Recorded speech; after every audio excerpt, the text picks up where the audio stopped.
హైదరాబాద్ తాజ్ కృష్ణలో మాజీ గవర్నర్ చెన్నమనేని విద్యాసాగర్ రచించిన ఉనిక పుస్తకాన్ని సీఎం రేవంత్ రెడ్డి ఆవిష్కరించారు. ప్రస్తుతం సీఎం రేవంత్ రెడ్డి మాట్లాడుతూ ఇప్పుడు లైవ్ లో చూద్దాం.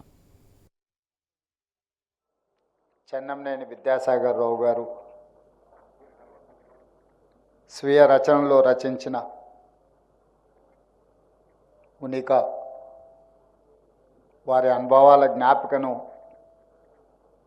ఈరోజు విడుదల చేయడానికి నాతో పాటు ముఖ్య అతిథులుగా హర్యానా గవర్నర్ పెద్దలు బండారు దత్తాత్రేయ గారు, ఒడిశా గవర్నర్ ఖమ్మంపాటి హరిబాబు గారు, కేంద్ర మంత్రివర్యులు బండి సంజయ్ గారు, సహచార మంత్రివర్గ సభ్యులు దుద్దిల్ల శ్రీధర్ బాబు గారు, పొన్నం ప్రభాకర్ గారు, రాజ్యసభ సభ్యులు డాక్టర్ లక్ష్మణ్ గారు, అదేవిధంగా మాజీ కేంద్ర మంత్రివర్యులు సుబ్బరామరెడ్డి గారు, వేదిక మీద ఉన్న పెద్దలందరూ, ఇక్కడికి విచ్చేసిన విద్యాసాగర్ రావు గారి ఆత్మీయులందరికీ కూడా మనస్ఫూర్తిగా ధన్యవాదాలు, అభినందనలు తెలియజేస్తున్నాను.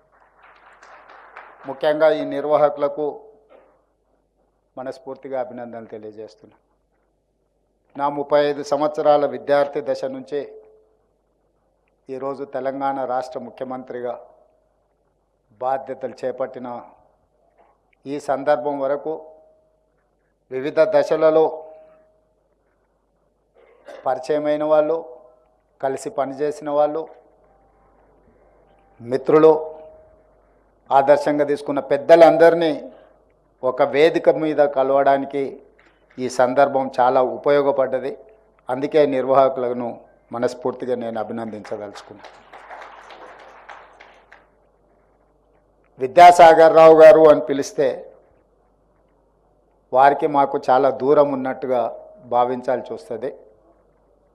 వారికి కావలసిన వాళ్ళు, వారిని అభిమానించే వాళ్ళందరూ వారిని సాగర్జీగానే గుర్తిస్తారు, సాగర్జీగానే పిలుస్తారు.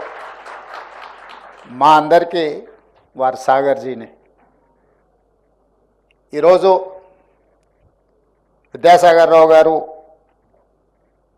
విద్యార్థి రాజకీయాల నుంచి ఉస్మానియా యూనివర్సిటీలో వారు అఖిల భారతీయ విద్యార్థి పరిషత్ ప్రతినిధిగా ప్రారంభమై ఆ తర్వాత శాసనసభ్యుడిగా 3 సార్లు బాధ్యత నిర్వహించి ఆ తర్వాత ఉమ్మడి ఆంధ్రప్రదేశ్ భారతీయ జనతా పార్టీ అధ్యక్షుడిగా, ఆ తర్వాత కేంద్ర సహాయ మంత్రిగా, ఆ తర్వాత ఈ దేశంలోనే ఒకటి అత్యంత రాజకీయ చైతన్యం ఉన్న రాష్ట్రం అయితే ఇంకొక రాష్ట్రం ఈ దేశ ఆర్థిక వ్యవస్థనే శాసించగలిగిన శక్తి సామర్థ్యాలు ఉన్న రాష్ట్రం. 2 రాష్ట్రాలకు ఉమ్మడిగా గవర్నర్గా వారి బాధ్యతలు నిర్వహించినరు అంటే వారి సమర్థతను నరేంద్ర మోడీ గారు గుర్తించి వారికి మహారాష్ట్ర, తమిళనాడు గవర్నర్గా అవకాశాలు ఇస్తే 2 రాష్ట్రాలను సమర్థవంతంగా గవర్నర్గా వారు బాధ్యతలు నిర్వహించి తెలంగాణ యొక్క గౌరవాన్ని వారు నిలబెట్టినరు. నిజంగా వారి అనుభవం విద్యార్థి పరిషత్ కార్యకర్త నుంచి ఉమ్మడి రాష్ట్రాల గవర్నర్గా వారు వివిధ హోదాలు చేపట్టిన దాదాపుగా 5 దశాబ్దాలు విద్యార్థి దశ నుంచి ఈ రోజు వరకు వారు ప్రజా జీవితంలో ఉన్నారు. ఇంత సుదీర్ఘకాలం ప్రజా జీవితంలో ఉన్న వాళ్ళు ఆరోపణలు ఎదుర్కోకుండా ఈ రోజుకు సమాజం అంతా గౌరవించేంత జీవితం వాళ్ళు గడిపారంటే మన అందరం కూడా పెద్ద ఎత్తున చప్పట్లతో వారిని అభినందించాల్సిన అవసరం ఉన్నది. ఒక్కసారి కౌన్సిలర్గానో, కార్పొరేటర్గానో లేదా ఏదైనా ఒక అవకాశం వస్తే మళ్ళీసారికి వచ్చే వరకల్లా వాళ్ళు చేసిన పనుల కంటే వాళ్ళ పట్ల వచ్చే ఆరోపణలు ఒక పుస్తకంగా తయారయ్యే ఈ పరిస్థితుల్లో 5 దశాబ్దాలు ప్రజా జీవితంలో ఉండి ప్రతిపక్షాలు కూడా సిద్ధాంతపరంగా వారిని విభేదించి ఉండొచ్చు, విధానాలలో వ్యతిరేకించి ఉండొచ్చు, కానీ వ్యక్తిగతంగా వారిని ఎవరు ఎప్పుడు వ్యక్తిగతమైన ఆరోపణల విషయంలో కానీ వారి యొక్క తీసుకున్న నిర్ణయాల పట్ల ఎలాంటి ఆరోపణ లేకుండా వారు తెలంగాణ సమాజానికే ఆదర్శంగా నిలబడే రాజకీయవేత్తగా రాణించిండ్రు. ఇలాంటి వాళ్ళు చాలా అరుదు. ఈరోజు ఆనాడు ఉస్మానియా యూనివర్సిటీలో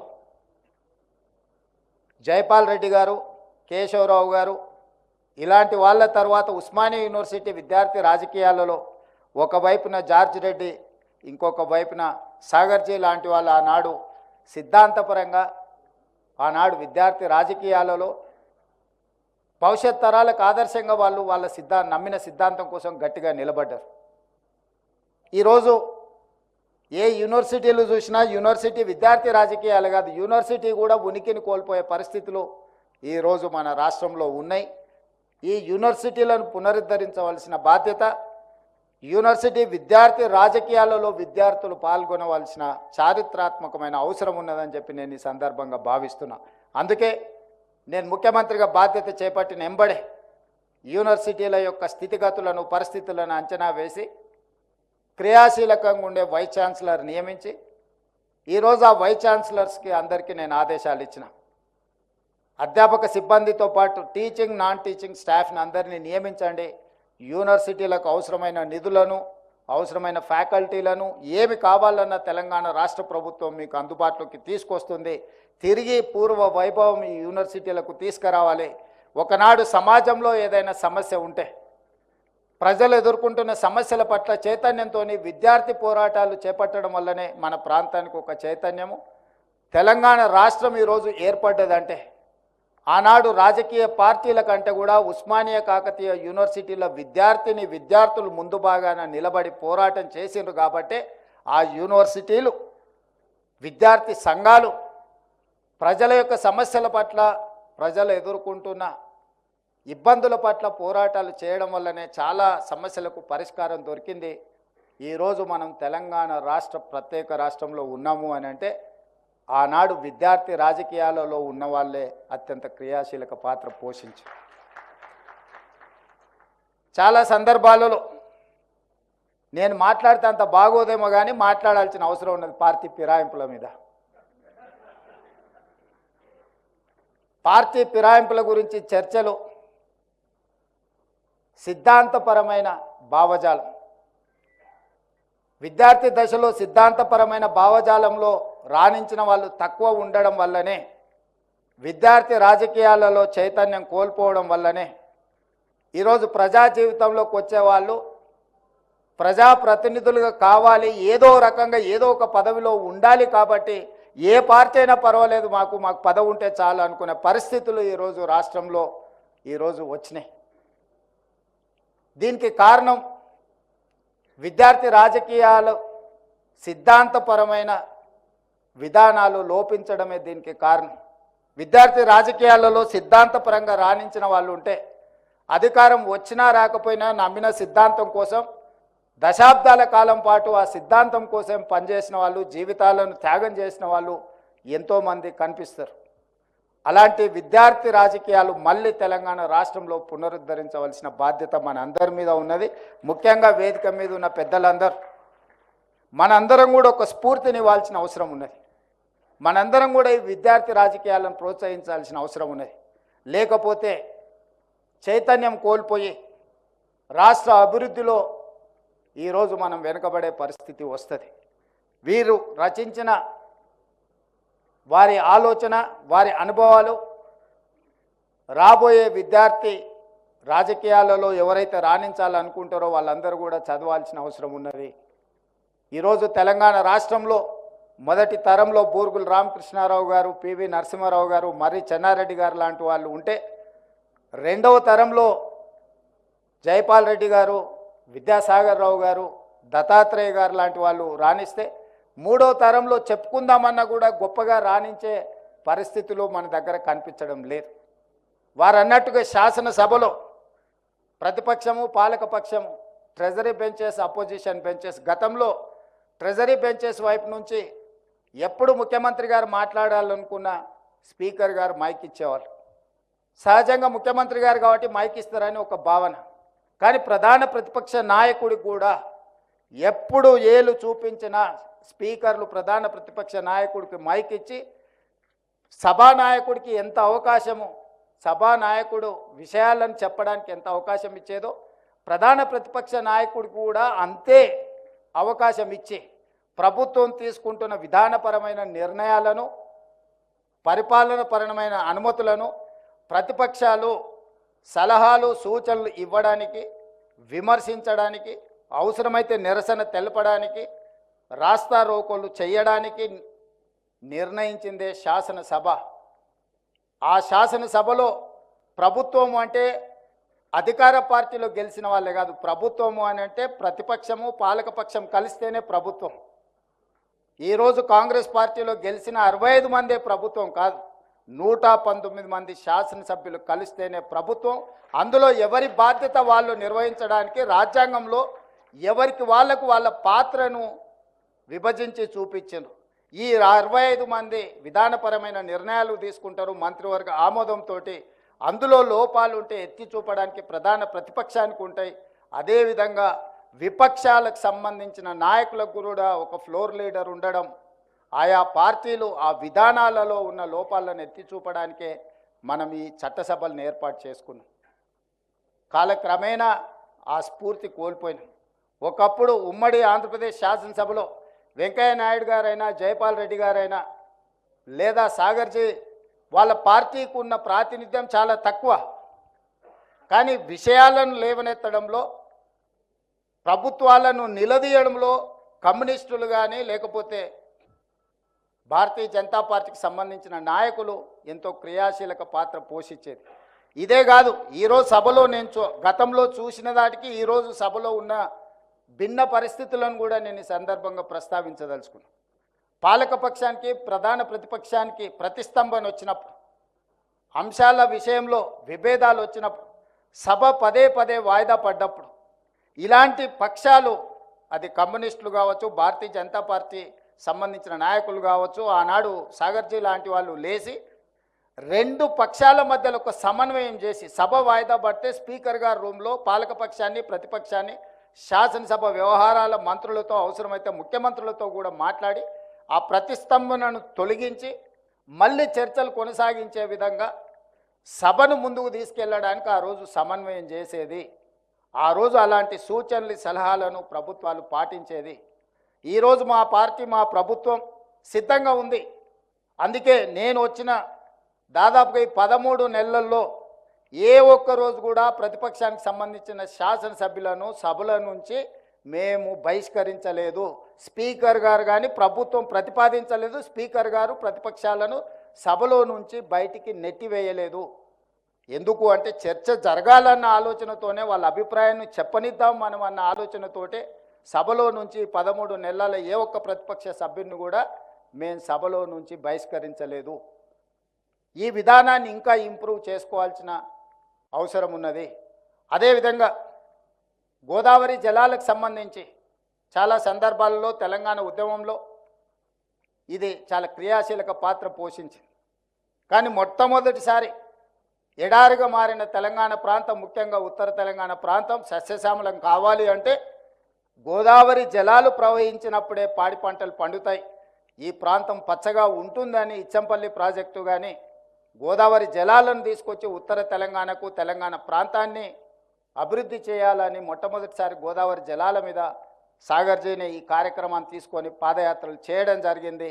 ఆ తర్వాత పెద్దలు దేవేందర్ గౌడ్ గారు గోదావరి జలాలను, గోదావరి ప్రాజెక్టులను నిర్మించాలని వారు పాదయాత్ర చేయడం జరిగింది. ఆ తర్వాతనే Congress party doctor YS Rajasekhara Reddy గారు ప్రాణహిత చేవెళ్ళ ప్రాజెక్టును ప్రారంభించి ఈరోజు కొనసాగుతున్న ఈ గోదావరి జలాల మీద నిర్మిస్తున్న ప్రాజెక్టుల గురించి మీకు అందరికీ తెలుసు, నేను వాటి లోతుల్లోకి వెళ్ళదలుచుకోలేదు. కానీ ఆ రోజు సాగర్జీ మొదలుపెట్టిన గోదావరి జలాల వినియోగం ఆలోచన ఈరోజు సంపూర్ణంగా పూర్తి కాలేదు, అది మధ్యలోనే ఉన్నది. ఈ ప్రాజెక్టును తిరిగి ముందుకు తీసుకువెళ్ళాలంటే సాగర్జీ సహకారం సంపూర్ణంగా అవసరం ఉన్నది. గతంలో ఒకసారి గవర్నర్ గారు తేనీటి విందుకు పిలిచినప్పుడు నేను వారితో ప్రత్యేకంగా మాట్లాడిన. మహారాష్ట్ర ముఖ్యమంత్రి ఫడ్నవీస్ గారు ఆ రోజు వారు ఉప ముఖ్యమంత్రిగా ఉండే, సాగునీటి పారుదల శాఖ మంత్రిగా వారు ఉన్నారు. వారితో మీరు మాట్లాడి మహారాష్ట్రలో ముంపుకు గురవుతున్న భూమిని కొంత తెలంగాణ ప్రభుత్వానికి భూసేకరణ కింద మనకు ఇప్పిస్తే తిరిగి మనం గోదావరి జలాలను తెలంగాణ కోసం వినియోగించుకోవడానికి తక్కువ ఖర్చుతో ఎక్కువగా ఇంతకుముందు దత్తాత్రేయ గారు చెప్పినారు, లిఫ్టుల కంటే కూడా సహజంగా వచ్చే వాటర్ని మనం వాడుకుంటే ఎక్కువ ప్రయోజనం ఉంటుంది, నిర్వహణ ఖర్చు తగ్గుతుంది అని. ఈరోజు ఆ గోదావరి జలాలను ఆ రకంగా వినియోగించుకోవాలి అని అంటే సాగర్జీ అనుభవం, సాగర్జీ పరిచయం ఈరోజు తెలంగాణ రాష్ట్రానికి అవసరం ఉన్నది. ఈరోజు ఫడ్నవీస్ గారు మహారాష్ట్ర ముఖ్యమంత్రిగా ఉన్నారు, వారు మహారాష్ట్ర గవర్నర్గా సేవలు అందించారు. ఫడ్నవీస్ గారు ముఖ్యమంత్రిగా ఉన్నప్పుడు వారు ఖచ్చితంగా వారితో మాట్లాడి తుమ్మిడిహెట్టి దగ్గర మనకు అవసరమైన భూసేకరణ మహారాష్ట్ర ప్రాంతంలో ఏదైతే ఉన్నదో ఆ భూసేకరణకు వారి సహకారం తప్పకుండా తీసుకుంటాం. నాకు ఎలాంటి భేషజాలు లేవు. తెలంగాణ రాష్ట్ర అభివృద్ధిలో భాగంగా ఎవరి సహకారాన్ని తీసుకుంటాను, ఎవరినైనా నేను కలుస్తాను. ఎన్నికలు వచ్చినప్పుడే నా పరంగా రాజకీయాలు, ఎన్నికల తర్వాత తెలంగాణ రాష్ట్ర అభివృద్ధి లక్ష్యంగా అందులో అనుభవం కలిగిన సాగర్జీ లాంటి వాళ్ళ అనుభవాన్ని మనం తీసుకుంటే ఈ తెలంగాణ రాష్ట్రానికి ఎంతో మేలు జరుగుతుంది. నిన్నగాక మొన్న ప్రధానమంత్రి గారితో నేను మాట్లాడినప్పుడు కూడా స్పష్టంగా చెప్పిన, మీరు 5 ట్రిలియన్ ఎకానమీ గురించి ఈ దేశ ఆర్థిక సంపదను పెంపొందించాలని మీరు ఈ దేశం ముందు పెట్టారు. 5 ట్రిలియన్ ఎకానమీకి మనం చేరాలి అని అంటే నా తెలంగాణ రాష్ట్రం నుంచి నేను 1 ట్రిలియన్ ఎకానమీని కాంట్రిబ్యూట్ చేస్తా. 1 ట్రిలియన్ ఎకానమీని కాంట్రిబ్యూట్ చేయాలంటే ప్రధానమంత్రిగా మీరు మాకు కొన్ని అనుమతులు ఇవ్వాలి, కొంత సహకరించాలని సూటిగా ప్రధానమంత్రి గారిని నేను విజ్ఞప్తి చేసిన. అందులో భాగంగా హైదరాబాద్ నగరం వేగంగా విస్తరిస్తుంది. విశ్వనగరం కావాలంటే మెట్రో రైలు విస్తరణ జరగాలి. మెట్రో రైలు విస్తరణ జరిగినప్పుడే ఈ నగరం యొక్క అభివృద్ధికి తోడ్పాటు ఉంటుంది. అదేవిధంగా రీజనల్ రింగ్ రోడ్, ఈరోజు ఔటర్ రింగ్ రోడ్, అంతర్జాతీయ ఎయిర్పోర్ట్, ఐటీ కంపెనీలు, ఫార్మా కంపెనీలు ఈరోజు దేశంలోనే మన నగరానికి ఒక గుర్తింపు. మన తెలంగాణ రాష్ట్ర ఆదాయంలో 60% ఈరోజు హైదరాబాద్ నగరం నుంచే వస్తుందంటే ఇలాంటి గోదావరి, కృష్ణా నదీ జలాల తాగునీటి ప్రాజెక్టులతో పాటు మెట్రో రైల్ ఇలాంటి ప్రాజెక్టులే ఈరోజు మనం అభివృద్ధి పదం వైపు నడపడానికి ఉపయోగపడ్డాయి. ఇంకా విస్తరించాలి అని అంటే ఇది సరిపోదు. విశ్వనగరంగా మారాలి అంటే మనకు రీజనల్ రింగ్ రోడ్డు కావాల్సిందే. రీజనల్ రింగ్ రోడే కాదు, రీజనల్ రింగ్ రైల్ గురించి కూడా నేను ప్రధానమంత్రి గారి దృష్టికి తీసుకెళ్ళిన. ఏ విధంగా అయితే ఔటర్ రింగ్ రోడ్ ఈరోజు రోడ్డు రవాణా వ్యవస్థ ఉందో, రీజనల్ రింగ్ రోడ్ 370 కిలోమీటర్లు, దాదాపుగా ఈ 370 కిలోమీటర్లకు రీజనల్ రింగ్ రైల్ కూడా ప్రధానమంత్రి గారిని అడగడమే కాకుండా, మాది ల్యాండ్ లాక్ స్టేట్, మాకు సముద్రం లేదు కాబట్టి మా అభివృద్ధిలో కొంత ఆటోమొబైల్ ఇండస్ట్రీ కానీ మిగతా పరిశ్రమలు రావడానికి ఇబ్బందికరంగా ఉంది. అందుకే మాకు పోర్టులు లేవు కాబట్టి మీరు డ్రై పోర్ట్ పర్మిషన్ ఇవ్వండి. ఆ డ్రై పోర్ట్ నుంచి మనకు బందర్ పోర్ట్కి డెడికేటెడ్ గ్రీన్ఫీల్డ్ హైవేతో పాటు ఒక రైల్వే లైన్ మాకు ఇవ్వండి. దాంతో మాకు పరిశ్రమలు పెరుగుతాయి. మేము ఈరోజు ఆటోమొబైల్ ఇండస్ట్రీని తెలంగాణ ప్రాంతానికి తీసుకురావాలనుకుంటున్నాం. దానికి కూడా మీరు సహకరించాలి అని చెప్పి నరేంద్ర మోడీ గారిని అడగడం జరిగింది. ఇదే కాదు, సుదీర్ఘకాలంగా పెండింగ్ ఉన్న కాజీపేట రైల్వే కోచ్ ఫ్యాక్టరీ కూడా నరేంద్ర మోడీ గారు మనకు మంజూరు చేసినారు. ఆ పనులను కూడా వేగవంతం చేయమని చెప్పి నరేంద్ర మోడీ గారికి నేను విజ్ఞప్తి చేసిన. ఈరోజు ఈ నగరం విశ్వనగరంగా పెరగాలి. పదే పదే చాలా సందర్భాల్లో చర్చలు వచ్చినప్పుడల్లా ఆంధ్రప్రదేశ్తో పోటీ పడదాం, మనకంటే అమరావతి ముందుకెళ్తుంది. మనం అమరావతితోనే ఆంధ్రప్రదేశ్తోనే పోటీ పడేది, ప్రపంచంతోనే పోటీ పడదాము. న్యూయార్క్ లేదా, టోక్యో లేదా, దుబాయ్ లేదా, ఈ నగరాలతో పాటు మౌలిక వసతులను పెంపొందించుకుంటే ప్రపంచంతో పోటీ పడే శక్తి తెలంగాణ ప్రజలకు ఉన్నది. అంత ఆలోచన చేయగలిగిన, ముందుకు నడిపించగలిగిన నాయకత్వం ఉన్నది. ప్రపంచంతోనే పోటీ పడదాం. ప్రపంచంతో పోటీ పడాలంటే మిత్రుడు బండి సంజయ్ గారికి నా విజ్ఞప్తి ఒక్కటే, మెట్రో రైలు అనుమతులు మనం తెచ్చుకోవాలి. చెన్నైలో, తమిళనాడులో ప్రతిపక్ష పార్టీ ఉన్నా అక్కడ ఆమోదించారు క్యాబినెట్లో పెట్టి. కర్ణాటకలో కాంగ్రెస్ ప్రభుత్వం ఉన్నా కూడా మోడీ గారు బెంగళూరుకి మెట్రో రైలు ఇచ్చిండ్రు. ఈరోజు ఒకనాడు 2వ స్థానంలో ఉన్న హైదరాబాద్ మెట్రో ఈరోజు 9వ స్థానానికి మనం పడిపోయినాము. ఈ 9వ స్థానం నుంచి మనం ముందుకు రావాలి అంటే పెద్దలు వినోద్ కుమార్ గారైనా, నేనైనా, బండి సంజయ్ గారైనా మెట్రో విస్తరణ కోసం, రీజనల్ రింగ్ రోడ్ కోసం, రీజనల్ రైల్వే లైన్ కోసం, అదేవిధంగా డ్రై పోర్ట్ కోసం, డెడికేటెడ్ గ్రీన్ఫీల్డ్ హైవేతో పాటు రైల్వే లైన్, బందర్ పోర్ట్ కోసం, ఈ తెలంగాణ అభివృద్ధి కోసం మనందరం కలిసికట్టుగా పనిచేయాలి. తమిళనాడులో ఏదైనా విషయం వస్తే, జల్లికట్టు సమస్య వస్తే అందరూ కట్టగట్టుకొని కేంద్ర ప్రభుత్వంతోనే కొట్లాడి జల్లికట్టుకు అనుమతి తెచ్చుకున్నారు. తమిళనాడులో ప్రమాణ స్వీకారం చేస్తే 39 మంది పార్లమెంట్ సభ్యులు తమిళ్లోనే ప్రమాణ స్వీకారం చేశారు. కానీ అక్కడ రాజకీయాలు పూర్తిగా పార్టీల పరంగా విడిపోయి ఉంటాయి. కానీ వాళ్ళు వాళ్ళ రాష్ట్ర విషయం వచ్చినప్పుడు, వాళ్ళ సంస్కృతి, వాళ్ళ భాష విషయం వచ్చినప్పుడు 100% ఒక్కటైపోతారు. మనం కూడా తెలంగాణ విషయంలో పెద్దలు కిషన్ రెడ్డి గారు వస్తారనుకున్న వారు వచ్చినుంటే వారికి విజ్ఞప్తి చేసేవాడిని. రాబోయే క్యాబినెట్లో మనం మెట్రో రైలు, ఎందుకంటే క్యాబినెట్ అప్రూవల్ ఉండడం ద్వారా మనం కేంద్ర ప్రభుత్వం సహకారం అందితే వేగంగా ఈ నగరాన్ని అభివృద్ధి చేసుకోవచ్చు. ఈ అభివృద్ధికి సంబంధించిన విషయాలు, అదేవిధంగా యంగ్ ఇండియా స్కిల్స్ యూనివర్సిటీ స్కిల్స్ని అప్గ్రేడ్ చేసుకోవాలనుకుంటున్న మనము 1956లో ప్రారంభించిన ఐటీఐలు, ఇండస్ట్రియల్ ట్రైనింగ్ ఇన్స్టిట్యూట్లు, ఆ రోజు ఏ సిలబస్ ఇచ్చిందో ఈరోజు అదే సిలబస్తో ముందుకు పోతున్నాం. సర్టిఫికేట్ తీసుకొని బయటకు వస్తే అక్కడ తీసుకుంటున్న ట్రైనింగ్ బయట ఉపయోగం లేదు. వాడు అంబాసిడర్ కార్ మీద ట్రైనింగ్ చేసి వస్తాడు, బయటకు వస్తే అంబాసిడర్ కార్ దొరకదు, వాడు ఏదైనా పని చేద్దామన్నా.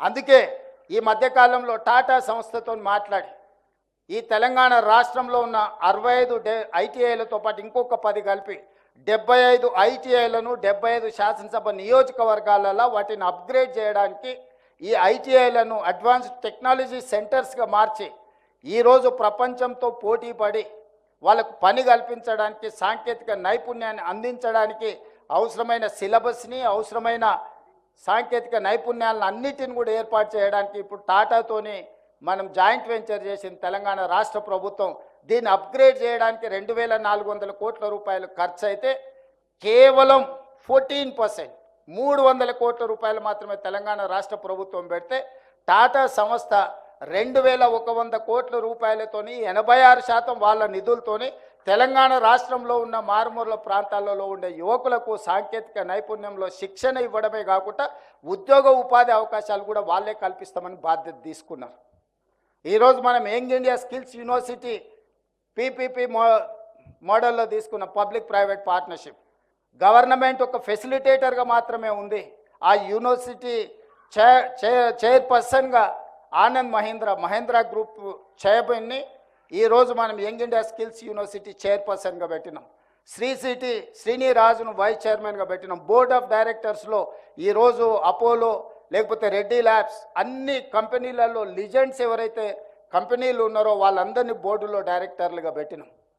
ఆ సంస్థ నడవడానికి ప్రభుత్వం మీద నిధులకు ఆధారపడకుండా ఒక 600 crores కార్పస్ ఫండ్ వివిధ కంపెనీల నుంచి పూల్ చేసి వాళ్ళ దగ్గర ఒక 600 కోట్ల రూపాయల యూనివర్సిటీ ఆ ఛాన్సలర్ అక్కడ ఉండే చైర్పర్సన్ డిస్పోజ్ ఆఫ్లో పెట్టినాం. ఎందుకంటే దాని నిర్వహణలో ₹1 ప్రభుత్వాన్ని అడగాల్సిన పని లేకుండా నిర్మాణంలో కూడా మెగా సంస్థ ముందుకు వచ్చి 60 ఎకరాల స్థలం ప్రభుత్వం ఇస్తే 200 కోట్ల రూపాయలతో క్యాంపస్ మొత్తం వాళ్ళే సిఎస్ఆర్ ఫండ్స్ కింద కట్టమని ముందుకు వచ్చారు.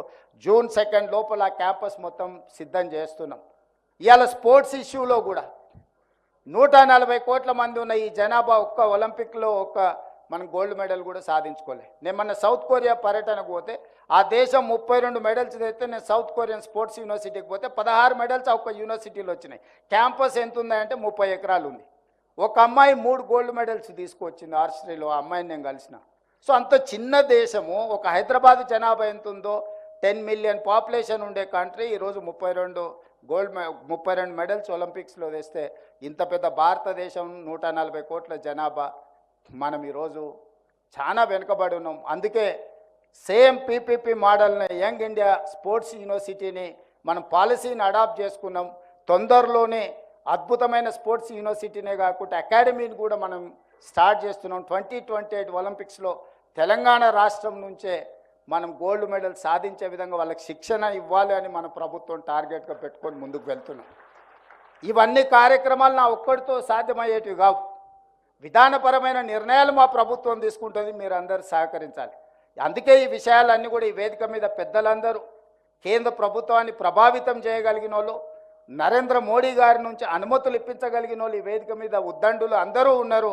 ఇది మన రాష్ట్రం యొక్క బాధ్యత.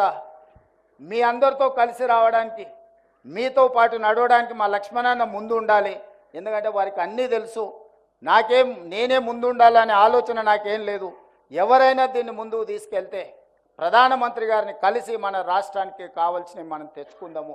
ఇది ఒక మంచి అవకాశం, గొప్ప అవకాశం. ఇలాంటి గొప్ప అవకాశం జారవిడ్చుకుంటే మన రాష్ట్రం వెనుకబడుతుంది. మోడీ గారు డ్రీమ్ అయిన 5 ట్రిలియన్ ఎకానమీలో తెలంగాణ రాష్ట్రం 1 ట్రిలియన్ ఎకానమీని కాంట్రిబ్యూట్ చేయాలన్న ఆలోచన తెలంగాణ రాష్ట్ర ముఖ్యమంత్రిగా నాకు ఉన్నది. ఈ రాష్ట్రాన్ని అభివృద్ధి పదం వైపు నడిపించాల్సిన బాధ్యత మన అందరి మీద ఉన్నది. శ్రీరామచంద్రమూర్తి గారు వారి అనుభవాలు విద్యాసాగర్జీతో ఉన్న విషయాలను కూడా వారు ప్రస్తావించారు. సాగర్జీకి ఓపిక, అనుభవం ఉన్నది. వారి ఓపికను, అనుభవాన్ని నరేంద్ర మోడీ గారు దేశం కోసం వినియోగించుకుంటారని భావిస్తూ మీ అందరి దగ్గర సెలవు తీసుకుంటున్న మిత్రులారా, ధన్యవాదాలు.